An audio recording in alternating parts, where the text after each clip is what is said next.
Good evening, fellow soldiers and pilgrims. Pastor Jeremy Cook here. We have been talking about a great number of things: prayer, fasting, faith, God's restoration, God's salvation. See his salvation today.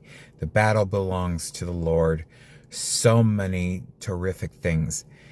He knows about our being isolated in the wilderness. He knows about us when we were walking through fire.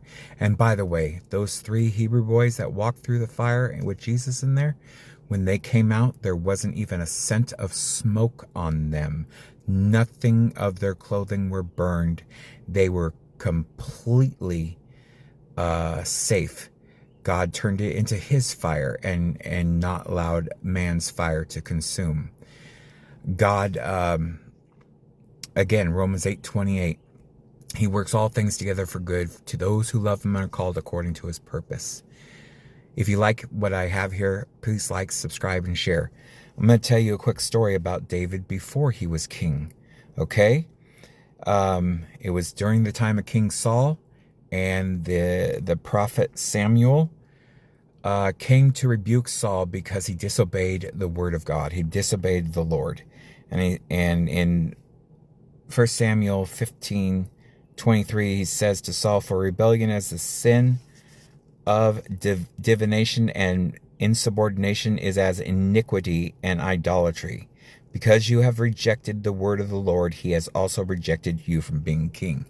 And then God told him, "Go to the house of Jesse in Bethlehem."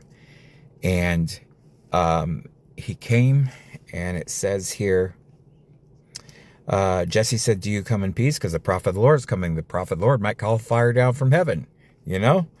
So he said, "Yes, I come in peace. I have come to sacrifice to the Lord. Consecrate yourselves and come with me to the sacrifice." He also consecrated Jesse and his sons and invited them to the sacrifice.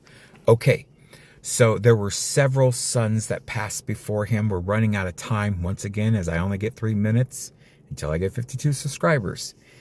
Okay, so finally, after a number of Jesse's sons came before him,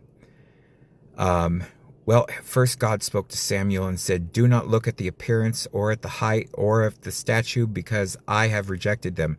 For God sees not as man sees, for looks and outward appearance, but the Lord looks at the heart." And then I'm going to have to give you a video too. We'll see you in a minute.